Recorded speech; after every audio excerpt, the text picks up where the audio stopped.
जब भी आप इन्वेस्टमेंट करने की सोचते हो या आपके पास कोई आता है कि भैया इन्वेस्टमेंट कर लो, तो सबसे पहले अपने आप से और उससे एक क्वेश्चन पूछो कि भाई मैं इन्वेस्टमेंट कर क्यों रहा हूँ, मतलब मेरा गोल क्या है इन्वेस्टमेंट्स करने का। मैं ऐसे ही अगर इन्वेस्टमेंट्स करना स्टार्ट तो नहीं कर रहा हूँ, क्योंकि आपको सबसे पहले यही डिसाइड करना है कोई भी इन्वेस्टमेंट से पहले कि आपका क्या गोल है, कितने टाइम के लिए आप इन्वेस्टमेंट्स कर रहे हो, क्या आपकी फाइनेंशियल स्टेबिलिटी है। हर एक फाइनेंशियल प्रोडक्ट सबके लिए नहीं होता।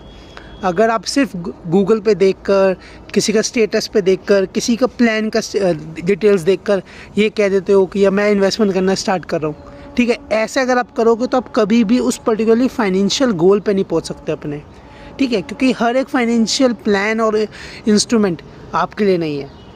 वो आपको पता करना पड़ता है, क्योंकि जो आपने इन्वेस्टमेंट्स करा है या जो आपका फाइनेंशियल गोल है वो क्या है, पहले वो आपको पता करना पड़ेगा। उसके अकॉर्डिंग आपको प्लान बनाना पड़ता है, उसके अकॉर्डिंग आपको अपना पोर्टफोलियो बनाना पड़ता है।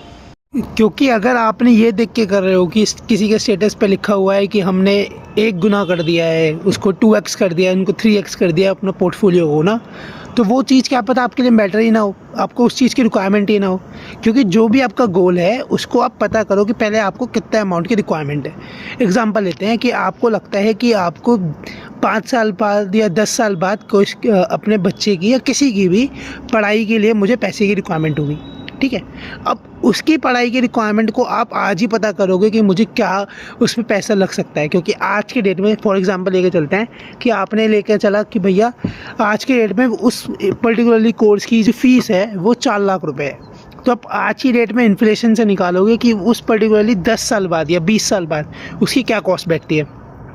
उसके लिए फिर आप आज से इन्वेस्टमेंट करोगे कि आपको कितनी एसआईपी की रिक्वायरमेंट है, कितनी लमसम की पैसे की रिक्वायरमेंट है, और कितना आपको मंथली इन्वेस्टमेंट्स करना है या कितना आपको सेव करना है।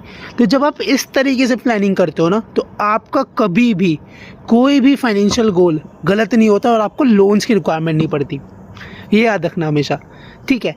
और ये चीज़ जब आप ये चीज़ें खुद ध्यान से देखोगे या खुद ओवरव्यू करते रहोगे कि मेरा पोर्टफोलियो का कैसा रिटर्न जा रहा है या मेरा वो गोल के लिए अचीव कर रहा है नहीं कर रहा, ये आपको खुद देखना पड़ेगा। आप नहीं देखोगे तो आपके बिहाफ पे कोई देखेगा, पर ये चीज़ आपको देखनी ही पड़ेगी अपने पोर्टफोलियोज पे। अगर आप ये नहीं करोगे तो फिर आपको फाइनेंशियल गोल अचीव भी होना मुश्किल है, ठीक। तो बात समझ में आई हो, कुछ लगा होगा, कुछ नया सीखा है, तो कमेंट में लिखो फाइनेंस वाला आदमी।